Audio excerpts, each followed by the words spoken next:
Welcome to E360 TV, the live streaming and on-demand destination for influential voices and enlightened audiences. We offer trending, grassroots, and purpose-driven content across a diverse range of interests. E360 TV is more than just watching programs. We offer the ability to interact with live shows connecting audiences to real, authentic influencers and storytellers while streaming to millions of devices.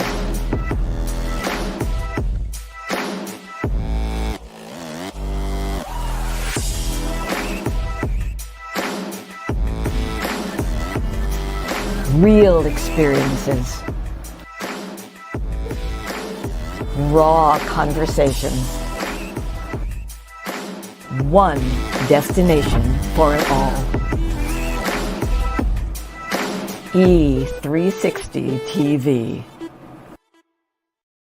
This world is changing more and more every day, and we've decided to change right along with it. My name is Dr. Lauren Michaels Harris, and I'm the president of Trajectory TV Network. At Trajectory, our vision is to provide a creative platform for top content creators and storytellers from around the globe. We're also dedicated to providing this world with content that is healing, educational, empowering, exciting, and above all else, entertaining and transparent. So right now, I invite all of you who believe yourselves to be global game changers to use the link found here and simply take a chance. Schedule a virtual chat where you'll have the opportunity to share your vision for your very own global television show with me, the network president. So use that link, and together, let's begin changing and healing this world, one story at a time. And remember, whether you have years of experience in front of the camera or zero experience, it doesn't matter. What matters the most is your desire to share great content through television and a willingness to share it with passion and with purpose. You might ask, how do I know if I've fallen in love with my purpose and my purpose has fallen in love with me? It's easy when you've lost your voice because you just can't stop talking about it. I'll see you soon.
Good morning. I'm feeling good, and my cheekbones are on point today.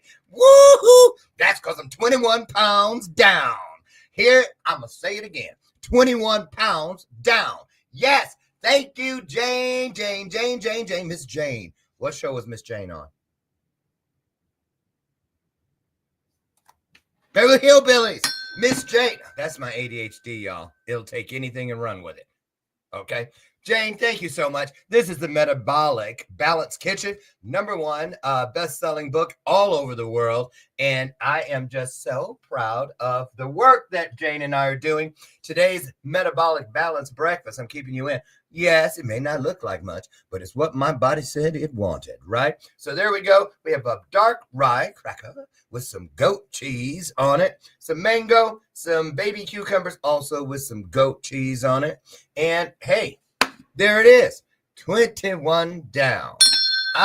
Welcome to today's installment of Bathrobe Moments. I'm your host, Dr. Lauren. It's a great day in the neighborhood. Why? I'll tell you why. Because together we are enacting one of my favorite promises from the universe, and it's the one that guarantees us when 2 or more of us comes together. Spiritual magic, y'all. That's the bell of purpose. I didn't just slip on a tomato or potato because I can't have either one of those right now. See how that works? That bell is here on purpose. I ring it on purpose. That's why it's called the bell of purpose. Listen, it really is. Look, it says it right on it. It's not a prop. It's not a gimmick. I like to refer to it as a reminder. That's right. An opportunity, because the bell has a ring to it. And guess what else does? That's right. The truth. And every time there's some truth out here, instead of me yelling out, amen, hallelujah, I would ring the bell. It'll get your attention. I know you're busy, but when you hear the bell, come running, won't you please? My sidekick, Lucy McGillicuddy Ricardo, is off today. Her contract allows her a Friday off at least once a quarter. She took today to get her roots dyed. So I have my substitute, my stand-in, fueled by positive energy, because we have someone here today who's fueled by positive energy. And how much y'all want to bet I stump him on the very first question? I've thought about this for a couple days, for real, because Friday show got to be right off the hook. So I think I'm going to stump him. Maybe not. So do I have any announcements, you guys? Oh, I do. Hold on. One quick announcement. I have 20 seconds to get it in. If you are in the Boston area around the 1st, 2nd, or 3rd of March, I would love to hook up with you, have a cup of coffee. I don't know, maybe, grab some dinner. I don't know. Listen, I will be there presenting at PitCon, Conference and Exposition at the Boston Convention and Exhibition Center. 6,000 chemists. So if you like chemistry, that kind of stuff, we'd love to see you there. More information on all of my social media. There you go. Jay Rothman. Jay Rothman. You guys probably have heard of him. If not, what rock have you been living under? He has been around for a minute, and he is known as, a soul guide healer, a transformational soul coach, and he also is the founder, I believe, the visionary, the leader of something called the Sedona Soul Adventures. I have a coaching client in Sedona. Hi, Robert A. Lane. How are you? I love Sedona, Red Rock country. When I was in the Air Force in Phoenix, that's where we would head. Lake Havasu or either Sedona was the place to go. So he also is one of the hosts. There's a few of them on a show that we're going to talk about it. We're going to show you a clip actually today of Real Men, Real Talk live TV show. So without further ado, now Jay has never been here, but he's a host himself. So let's give him some love, shall we? We do that by putting some hearts on the screen. It's our virtual way of saying welcome, because he's coming down the hallway. I think he has an entourage with him. Here he comes, you guys. Jay Rothman.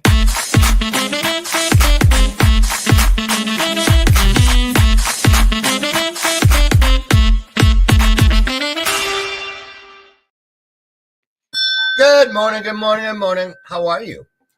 I am doing absolutely amazing on this day. Wow. Well, what an honor to be here, Doc. I just want to clarify one thing. What? I'm not the founder. I joined Sedona Soul Adventures. Oh, you did?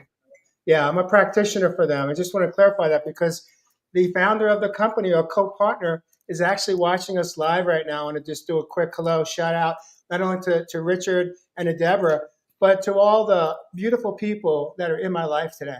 It wasn't always that way, I'll tell you that, Doc. And one thing you're going to learn about me pretty quick is there'll be moments where I show some emotion. And it's not emotion typically of sadness, it's emotion of gratitude. And I wasn't always that way. And that's really where the story begins. Well, that's a great place to do what I always do. Dip out. That's how I really get a few bites in without you all watching me too. I'm going to go over here for about 60 seconds, okay? And I like the guests to kind of just like, speak what's on your heart today. What you wake up with, that you say, what, this is what you said something about gratitude. Maybe that's it. But anyway, you choose. I'm going to go out. I'll come back in right around 60 or earlier if you need me to. And then we'll get officially started. Sound good? Beautiful. All right. Oh, Jay Rothman, take it away. Well, again, my name, in fact, is Jay Rothman. The last time I looked in the mirror for who I saw. But I'll share, welcome viewers and guests that are joining us on today's episode. I kind of was vacillating from last night. How was I going to open up? What's going to be my opening dialogue that's going to kind of get the show going today?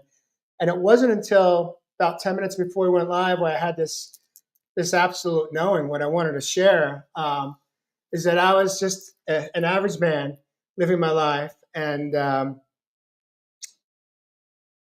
living my life as the American dream that we chase. And what happened was it all caught up with me. And what really struck me this morning was the part of me that was most affected at age 54 was that I had lost connection with my own heart. And I'm talking about the emotional heart. The physical heart had taken its toll from all the stresses of life as a husband, as a father of 3 sons, and the role that I had in my work that I did in corporate America. But I woke up one day and I had become a very sick man. I know this show is all about healing. And what I want to really point out here is that what I didn't know then was that we spend so much time focusing on physical healing in our life when we get a diagnosis from our medical team or from a doctor or from emergency room when we're having chest pains or any other type of ailments within our body. But however, what we really miss a lot of the time is what helps us get sick is for many of us is we're so disconnected from our own heart, our own soul, that we're just surviving. We're not thriving in life.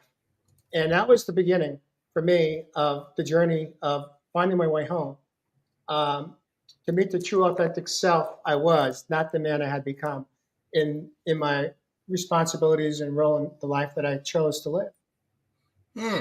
Interesting. Now, one thing I want to say, Doc, is through that process, I did find my way home. It was a heck of a journey. And what I mean by finding my way home was I had to uncover and discover not who I had become, because I knew who that man was. And in that moment, I had hated myself. At age 54, I crashed and burned, and I looked at every aspect of who I had become as a man, and I was no longer at peace.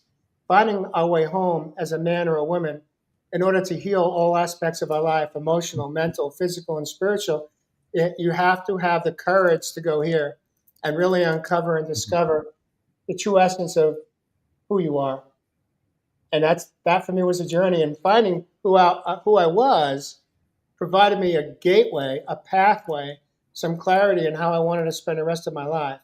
Mm-hmm. But in doing so, I also had to overcome some significant health conditions and ones that they said I would not be able to. Oh, okay. See, because I already know, y'all. You already know when you have show hosts on your show, you just got to let them roll with it, get it out, get it out, right? Because I've got some humdingers as far as questions. So that's why I was like, go ahead. Get with it while it's easy, because I got some. First question. Y'all heard me produce it. Out of my mouth came the challenge. I think I can stump him. So here goes. Okay, you ready, Jay Rothman? Give me your best shot. I'm gonna wait. I need you up close. So, what do you have in common with the Blues Brothers? Go. I like to dance. No. You know what it is? You're a soul man. Dun dun dun dun dun dun dun. You're a soul man. Love it. Get it? Everything around you, the soul adventures you're a part of. You're a soul guide healer. You're a soul coach. You're a soul man. Told you I was gonna stump him. I thought about that one all yesterday. I was like, how can I stump Jay Rothman? There you go. There you go. Right? Aren't you impressed?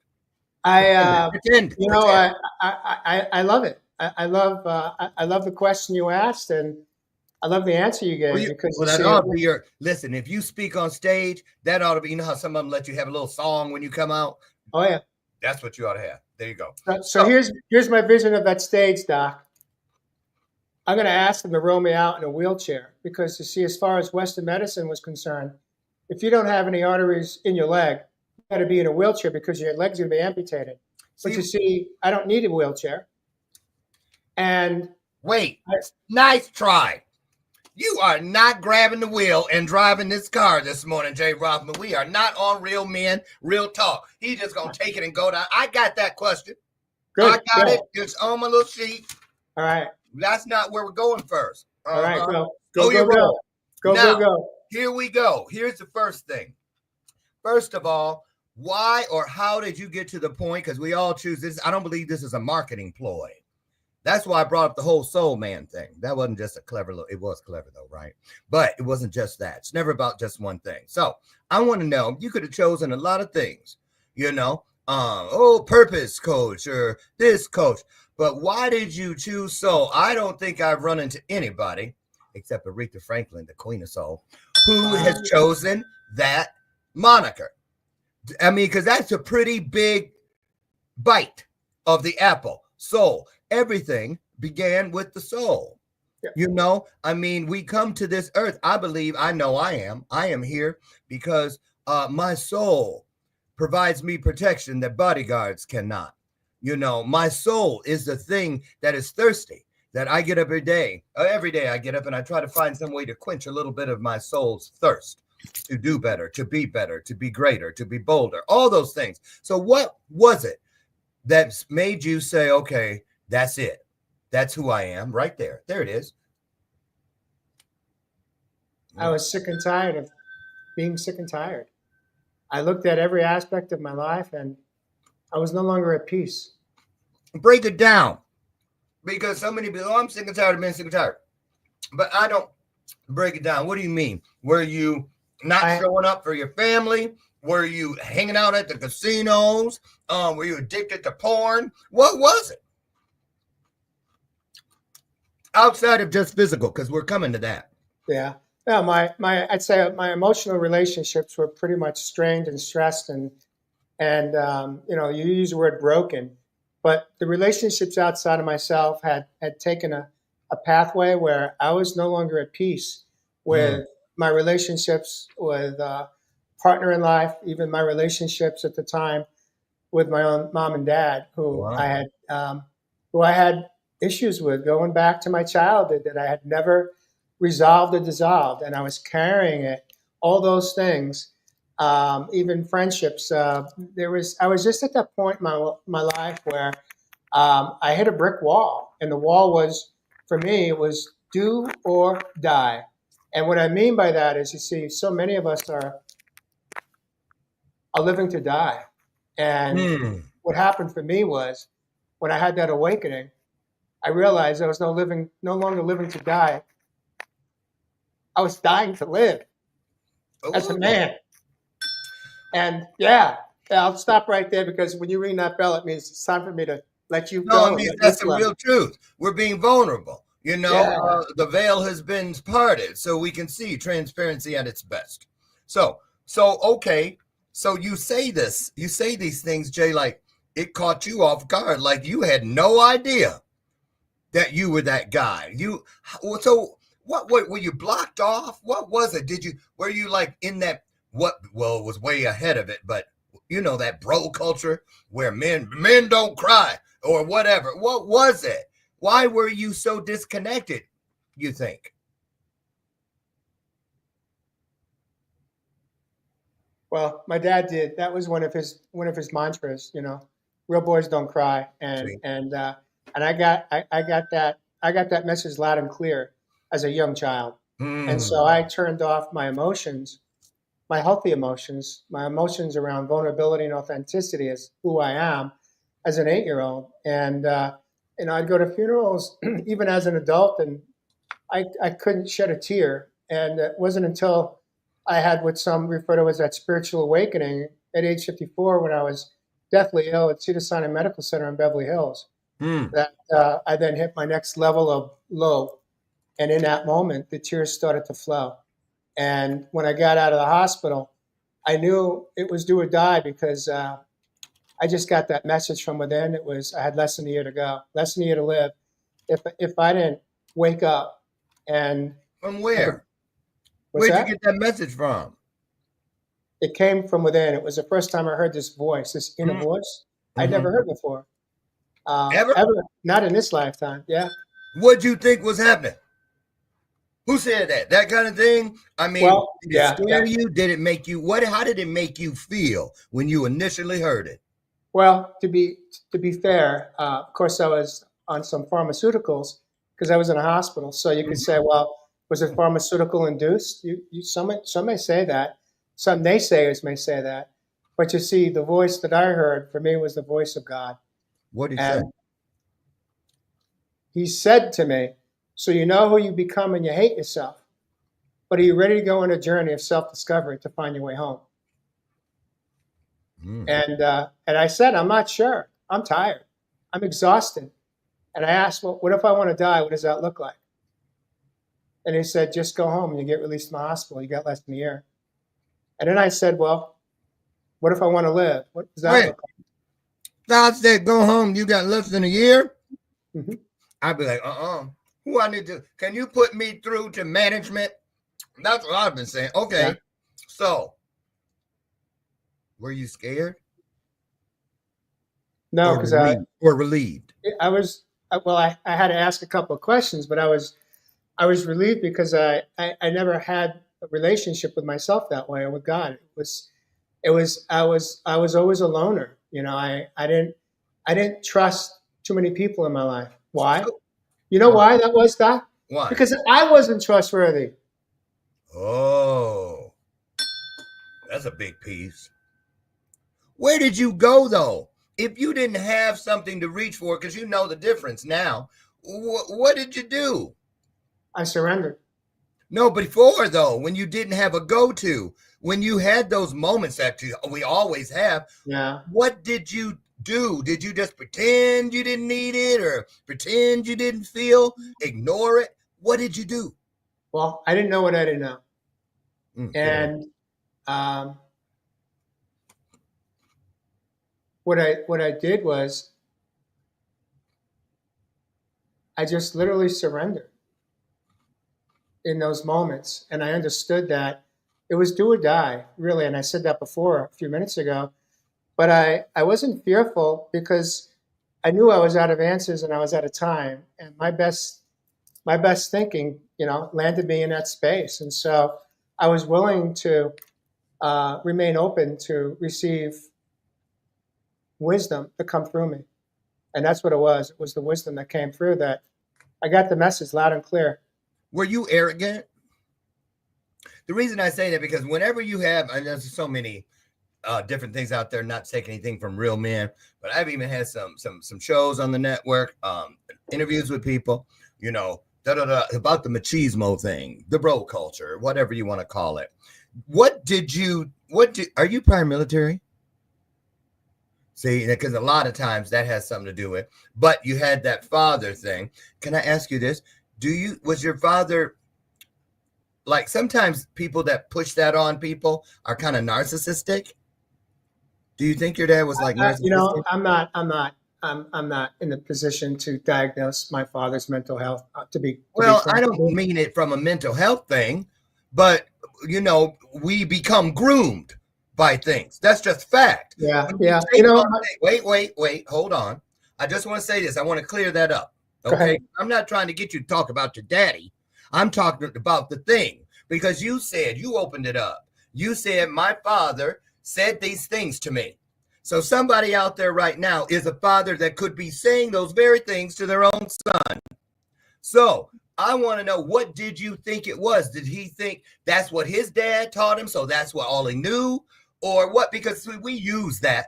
But if we're going to break generational cycles and curses, we have to name things that don't serve us, or they're just going to keep running around in our world, in our families, in our bloodlines, parading as if they have no power, and they're just really biding time until they can get us to serve them, which is what you really are saying you did up until you awoke. You were serving something that didn't serve you, but now you know differently. So, okay, you don't know what to call it. So let's call it this. What do you call what you ditched? You laid something down to pick something better up. What was that thing you laid down? Was it pride? Was it, what was it? Pain, Pain. What kind of pain? Mental, physical, emotional, all of them? All of it, yeah. And like I said, by that time, I had picked up roughly 9 medical conditions, and I was out of answers. And my best thinking, as a man in a modern society chasing the American dream, living in the belief systems that I was living in, that went all the way back to my childhood. And just to kind of wrap up the thing with my father, my dad was living in his belief systems that he was taught. It was. And the beautiful thing is today, although my father's no longer here with us, I have a healthier relationship with him today than I had when he was alive. I know how to reach my dad. I know how to connect with my dad. I know how to dance with my dad. I know how to sing with my dad. I know how to tell my dad how much I love him today, as well as my mom, who is still alive. But I had to do all the internal work here to be able to be free of the pain that I had carried my whole life. And part of that freedom was shifting from being the fighting warrior in life to experience the true essence of what a humbled warrior looks like and feels like. And when I met that humbled warrior within me, I was complete, my friend. And you know how I did that? I climbed the highest mountain and the third highest mountain to the summit in Sedona without an artery in my right leg. Blocked. All my arteries are blocked. But you see, I believed in the power of mind, the power of the mindset, that we can heal even when Western medicine says it's not possible. And when I believed it was possible, that I had infinite possibilities and I could reverse medical conditions, I could heal, I could even save my own leg by creating what's called collateral vessels and veins. So that's what I did. I created a freeway of vessels and veins through the power of the mind by creating a visual exercise. And I was gifted the blessing of being introduced to Dr. Joe. And when I heard his story of how he self-healed from 6 broken vertebrae, and Heal documentary with Kelly Gores, who produced that movie, made that movie, I realized that if he could do it, then I can do it with compromised blood flow throughout my body. And so that was the journey I went on, Doc. And so when people ask you to explain how you did that, do you ever use the word manifestation? Or if not, what word do you slide into that position? Manifestation is a beautiful word. But in order for us to manifest, you have to set the intent. You don't have to, but you get to set the intention. It's about, what do you want? Who do you want to be? Are you done? Are you tired? Do you want to stay? Do you want to go? Do you want to learn how to dance? Do you want to learn how to climb the top of a mountain peak that Western medicine says would be impossible to do?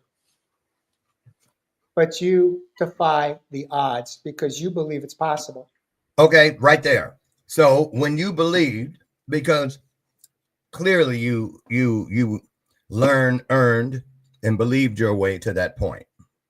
So when you got there, okay, I believe, I'm not just going to lay down. I'm not saying or buying what Western medicine says as the end all. So here's what I'm going to do. Now, what did you do? You say, I'm going to sit here and I am going to manifest a highway of arteries in my leg. Laser focus until I'm shaking. How did you do it? Did you meditate? Did you call on a higher power? Did you stare at the leg and will it so? How did you do it? Wow. The first step was believing it was possible, that we have infinite possibilities. Ring the bell. There you go, Doc. Faith. Yep. Faith. I knew it. Faith, No faith faith that I, in a thing. Faith is a place. faith that I never had before. Where'd you get it from? I know you didn't order it on Amazon. Where'd you get your faith? Or Well, did you have it all along? You just weren't applying it. I'd say that I had that, no doubt. The awakening was when that voice came through me in the hospital. That was the beginning of a new understanding. But to answer coming back to your question around how did I do it? How did I create a freeway of collateral vessels and veins, Literally, which are narrower than arteries? So when I hike daily, I hike in pain. I feel it in my right calf, but the level of pain is significantly reduced if I'm just doing a walkabout. It's when I do the extreme hikes that the pain is very heightened. But how I did it was this. I created a visual exercise in my mind, literally, of seeing in a meditative state, seeing the blood flowing from the head to the toes. Mm-hmm. And I did that daily. I did that routine. I created the visual and I did it daily in my meditation as I was initially at the time living in Huntington Beach, California, and either riding my bicycle miles and miles or walking miles and miles every day. But it was a form of a meditation that I created. And what happened was in 2018, I went to a trip to Arizona for the first time on a vacation, and I spent 5 weeks hiking every day. And the next week, I went back for my semi-annual testing, and the doc said, we have a significant issue here. That the bypass that we put in your leg so you can get some blood flowing to your right leg is totally blocked. Mm-hmm. And I was like, that's impossible. I just came off of 15 hikes in the dead heat of the summer, July, in Arizona. And they asked if they can keep me to do some additional studies to figure out how I got blood flow or blood pressure at my ankle at 70%, and it should have been at 5% because I had no more arteries and the bypass was now occluded. 8 months after they installed it, and they said I should have gotten, I'm sorry, it was 2.5 years after they installed it. They said I should have got about 10 years. And so they kept me to do additional testing, and what they determined was they isolated 2 new blood vessels that were not there 8 months earlier. And they asked me, then they said to me, how did you do that?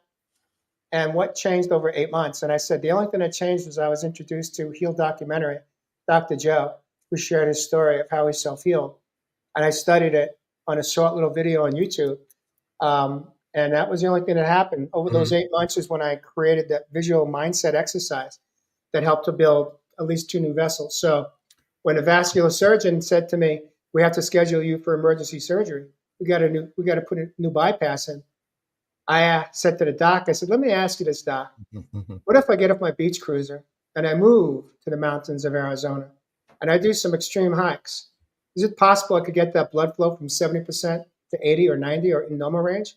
And he said to me, if I give you my personal opinion, I could lose my license. So I'm going to give you my professional opinion. Yeah. We need to get you scheduled right away. And I said, doc, with all due respect, I'm going to pause. And I'll get back to you. And 3 weeks later, I was living in Arizona. The last time I went for testing on my right leg, my blood flow was no longer at 70% of my ankle. It was in normal range. Okay, so we see what happened with the leg, but I mean, my memory isn't that great, but I do remember you saying at the front of the interview, I was sick and tired of being sick and tired. And you said, I said, just physically, mental, and you said all of them. So we know it worked on the leg.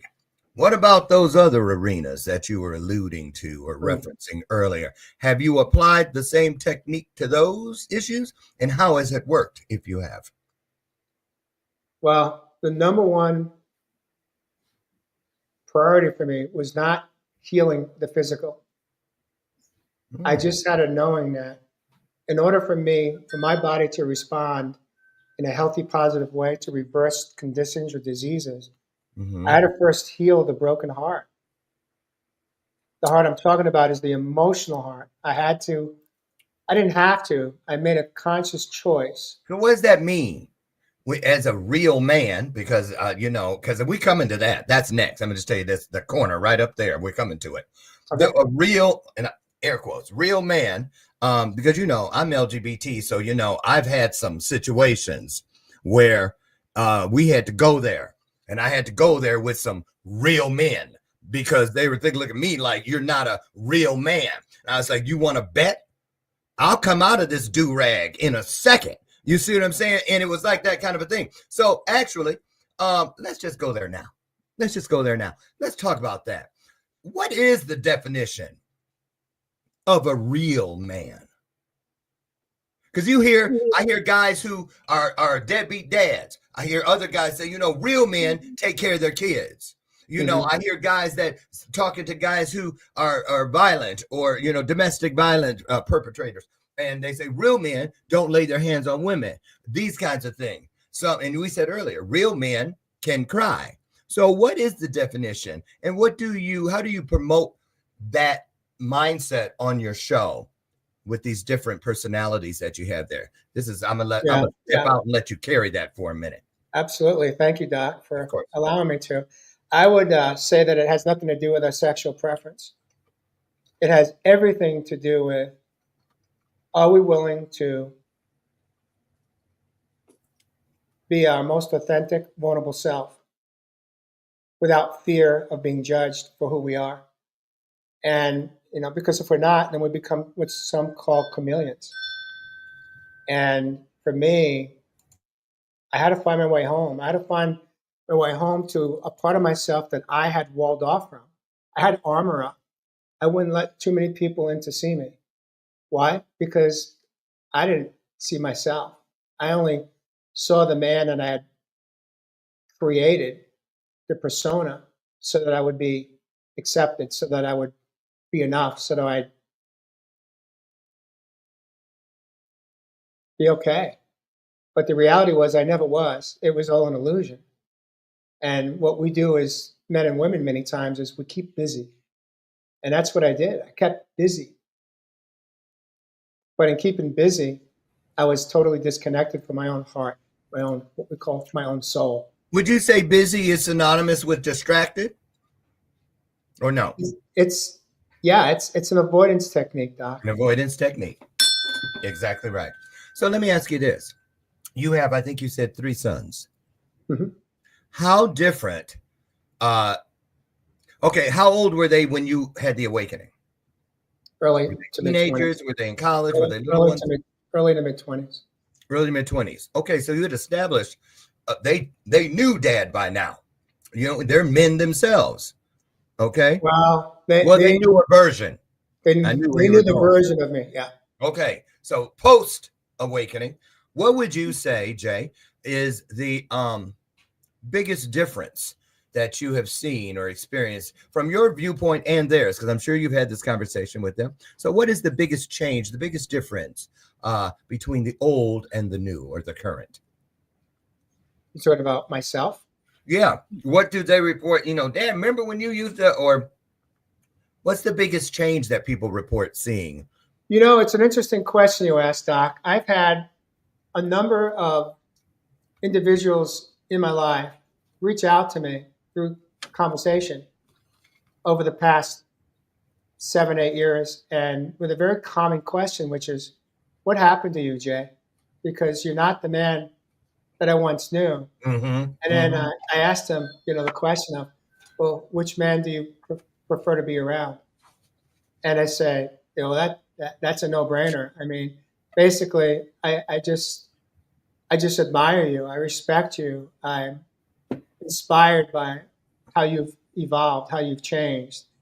And my answer to them is consistently the same. It's just, I had to surrender and be willing to find my way home to my own heart, to my own soul, and really date myself, really get to know who I am, and eventually fall in love. Now, I'm not talking about it in a weird way. No, I know. I'm talking about it to where I finally started to like who I was evolving into. Did you have to do any damage control, is really what I'm asking, with your sons? Because remember, you had picked up stuff from your father, and I'm sure by the time you were their age, in your mid-20s, you had already become a carbon copy or close to, or whatever it was you left behind. So was that the case with any of your sons? And if so, did they awaken later, or did they change, or is it still out waiting for the verdict? It's a work in progress, Doc, because my sons are in their 30s now, and they're on their own journey. And do you ever see some of your old traits in any of them and go, I did that? Just I'll be honest. I live in a different state today, and they're living their life, and I'm doing me. And now our relationship is different because they're adults today. It's also different because of the work that I've done. And I would say that, for the purpose of our conversation, they're on their own journey. And I do have a relationship with each one of them. It's not where I would like it to be. Okay. I would love for it to be a little bit more what I call connected between father and sons. But, it takes, as a saying, it takes two to tango. It's a process. It's a process. And that's why I asked that. I mean, I wasn't pushing to be nasty. I was pushing because it is a process. People that I know, and myself, when I cleaned my life up from my drug addiction, I thought the bridge of trust would be rebuilt overnight. I was like, well, I'm clean now. It's been 90 days. I got a chip. And they were like, chip my ass. It's going to take years to get back, if possible at all, to where we once were. So it is a process. And I just thought it was important that people understand that. Before you tear London's bridge down, you better make sure you're willing to wait for all it's going to take to build it back up, because trust is a process. It really is. Now, let's talk. I got, something else I want to know though, because I hear it a lot. I consider what you went through physically, because he said, go home. You only have up to a year to live or whatever. So that's like a near-death experience in my book. Yeah. You see a lot of people, what? And you hear that they flip things. They're willing to believe new things because of that. Do you think you would have, do you ever consider, boy, man, good thing that happened to my leg, or I might not have found what I needed to get to where I am? Do you think you would have cared as much if you hadn't? Because I believe personally, when trauma and things come in, it's those are moments that we were reminded that we were created for greatness. Okay, so here's the answer to that. That's a brilliant question, Doc. Thank you. The mantra that I live in today and that I share with the clients that I work with is, I didn't know what I didn't know. And what I didn't know was that when I became the adult male, I was still carrying all of my past trauma and drama within my own body temple from my childhood. And the message I got from within was that in order for me to free myself from all that past gunk, I had to do what's referred to as inner child healing work. It was the boy within me that was hijacked due to his childhood experiences at home, at school, on a playground, in physical education, in the classroom, at a friend's home, at a relative's home. It all accumulated. And that journey was all about self-forgiveness. But to go to self-forgiveness, you have to first experience a word called compassion, self-compassion. Yeah. And what I began to understand was that I didn't know what I didn't know. I didn't know how all of these things layered on top of layer had impacted me. And then I did everything I could do in my corporate career that spanned over three decades that led to senior leadership role eventually, that added more pressure in my life. I began to understand that everything leading up to that moment had created the perfect storm within.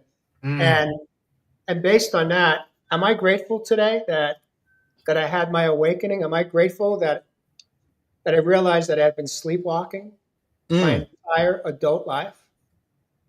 Was I grateful that I had to have all those lessons in life to pivot, to evolve, The answer is I'm at peace with it today because I like how I show up today. I like how I show up in my relationships. I love how I show up as a man. I love how I show up as a friend, as a partner. Good. There's always, opportunity for more growth, and that's the journey of life. Is where we have an opportunity to grow emotionally, mentally, physically, and spiritually. I want to go over to the show if we could. Real Men, Real Talk Live, right? First of all, how old is the show? How long have you been doing it? We're in season 4. We just had 201 episodes. Nice. Now, you currently have how many co-hosts on there? Tell us a little bit about that.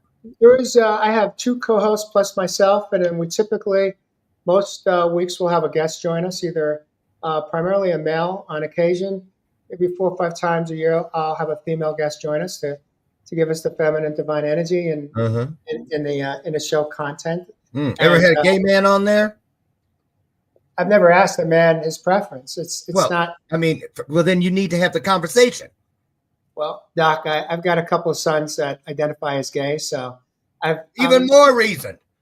Well, I'm just saying that. You know why I brought that up, Jay? Because I've seen shows, the alpha male this, the the lions this, and they're always, sometimes they're scared to ask, and I'm like, they've asked me, do you think what would the community? I'm like, you're talking about real men, and it's not, like you said, it's not sexual preference based. It's none of that. It's not financially based. It ain't what kind of car you drive. None of that. It's about how you stand, your command presence, and all of those things that you stand for. So let's take a look at a little bit of the show, right? It's going to probably take a second. Now, hold on a minute, just so the viewers know, this is a surprise. I didn't know you were gonna go here. Matter of fact, I was just totally open to wherever you're going to take us. So let's have fun. What do you got? Okay, I just want them to see it because I want them to get a look at it. Let's put it. It's going to pop up on the screen in a second, hopefully. Where is it? Welcome to Real Men, Hold on, Real here we Talk Live.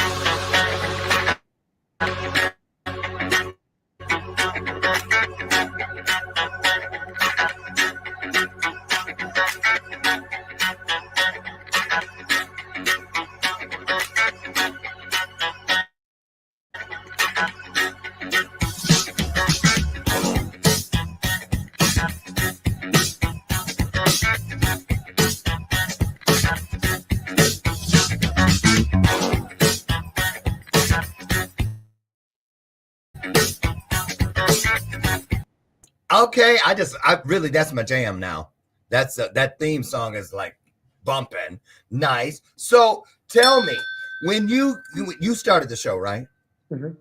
Okay. So when you were thinking about the co-host, what was the criteria? Were these buddies? And what did you all sit around and say was the purpose, the premise, the goal of a show called Real Men, Real Talk? The show initially was a one-on-one interview, kind of what we're doing here. It was called Real Men, Real Talk Raw, and it was more of an raw, RAW, and the foundation of the show was based on a man coming in and sharing a story of inspiration on their life, of how they've overcome something in their life that has them living or being at peace with who they are today. So it's a show. It was an interview one-on-one, and after about a year or year and a half of it, I just got an intuitive hit one day, literally, as I was doing some self-care in the wilderness. And did you say some self-care in the wilderness? Yeah. What were you doing? Skinning some rabbits? What were you doing out there? Just connecting. What real men do? Duh, Lauren. Okay. And the intuitive hit was it was time to change the show from an interview one-on-one to a talk show, where I invite multiple men in, either round robin or to become a host, a weekly host to each week talk about a new topic that's not current events and it's not politically driven, but a new topic based on something that you either you've gone through or you're in the middle of going through in your life. And that was the premise of the rebranding, the relaunch of the show. What do you love And most about the show, Jay? What I mean, does it get pretty it's getting hot in here, I mean, do you guys agree all the time? Does it sometimes like, wait, dude, hold up? I mean, is it engaging in your opinion? Surprisingly so? it's engaging with healthy boundaries in place, Doc. Healthy boundaries. Meaning the show, look, we as men have had enough criticism in our life. Whether we are aware of it or not, consciously aware of it or not, many of us are in relationships where we're disrespected, dishonored, where our needs don't matter, our voice doesn't matter in our life, and or we're carrying it from our younger years in our childhood. And this is a show about men feeling safe to come in and share a part of their story that's their truth. And who am I to ever challenge another man's truth? Mm-hmm. Now, that's a choice. I can make that choice, but I choose to show up differently today. And I show up today choosing to honor and respect your story as long as you are honoring and respecting me in that relationship. A lot of people might think that just assume off the cuff that the majority of your viewers would, of course, be men. But I have a feeling there's more women than they would ever imagine, because they're sitting there like flies on the wall and say, Joe, look, see, I told you, right? Am I right or wrong? Talk about that aspect. Okay, well, smarty pants, you're a brilliant man. I'm in television 10 years now. I learned a couple things. So based on that, what do you think that ratio is between men and women that tune in? I'd probably say 70% women or close to it. You're real close. It's 74% on average of female. And the reason being is that they either want to understand their husbands, their fathers, their sons, their partners, their brothers, their employees, whomever.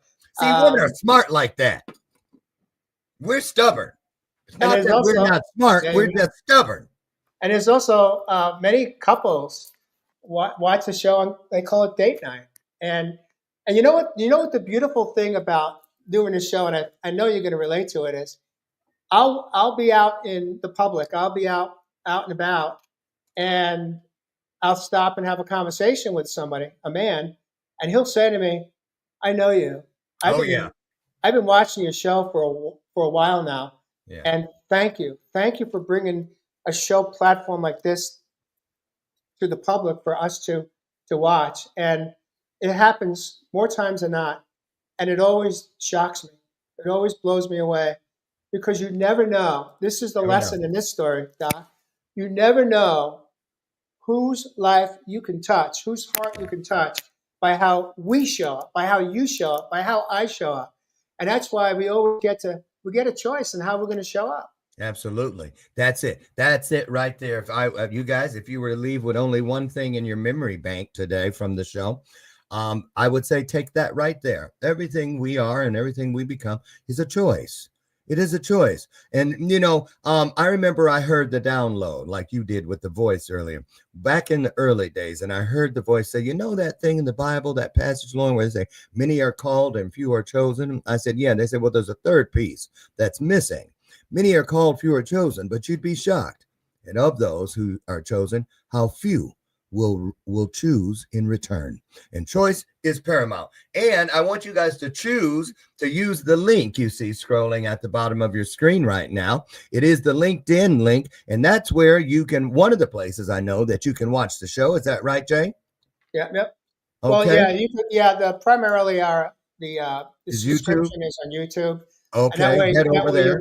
That way you'll get notified in advance when we're about to go live. And ring the bell and check. Right there is YouTube. We've got that. And we've also got the website for Jay, which is healmindbodysoul.com. And we're going to take the liberty, a convenience move, and drop all three of these in your comment section immediately at the conclusion of this broadcast, which is in about a minute and a half. So it'll be in there for easy access. Okay. Now, Jay, here's your Jerry Springer moment, where seriously, what would you want to leave people with today that you would hope that they would stow away somewhere within their soul pouch? Not soul patch, soul pouch. You know what I mean? To take with them. What would that be? Yeah. What I'm feeling on my heart right now is that if you are hurting in any aspect of your life, if you are in pain, emotional, mental, physical, spiritual pain, understand this truth is that you have infinite possibilities to pivot, to change, to shift. You just have to believe it's possible, and you have to be willing to have the courage to step into that process. And I'll tell you what, Doc, it's not a process that has to feel overwhelming. It's not a process that has to take us out. It's a process that brings us home. Yeah. To our true authentic self as a man or as a woman. And I just want to invite you, if you are hurting, watch the show or replay it 1 or 2 times until you hear it here, and it gives you the inspiration to step into your own self-discovery. Perfect. Self-discovery. Love it. Listen, 2 things happened during that closing right there. No place like home. Click your heels 3 times. I had to get that in as a gay man. Dorothy, and I also wanted to say thank you for reminding me of the day in my life when I woke up and turned the album over from side B, which I thought I was playing side B. What did I do to deserve this? And I looked, I said, this ain't even the primary side. I flipped it over, and guess what that side played? What must I do to preserve this? It's all perspective, and it's always your choice. Take that with you. Thank you so much, Jay Rothman. You guys get over to YouTube. It's on your screen. Subscribe, hit that notifications bell so you're notified every time the show goes live. I'm Dr. Lauren. I want you to have the best day ever. Go find an E and an R and take everything you already are, from great to greater, bright to brighter, smart to smarter, strong to stronger, and my personal favorite, nice to nicer. Now, don't you dare let my screen door slam on the way out. And remember, I'll see you Monday morning where Dr. Donna Smith-Bellinger will be here. And boy, does she help you get your business in line. You don't want to miss it. I've known this woman for about 10 years. She is phenomenal. That's Monday right here on Bathrobe Moments. I have the best weekend ever. And remember, Dr. Lauren loves you. There's not a damn thing you can do about it. See ya. Get out of here and have the best life. Bye, you guys. Jay? Absolutely. Love you, Doc. Amazing. Thanks for having me. All right. All right. Thank you so much. You're a good sport. Bye, everybody.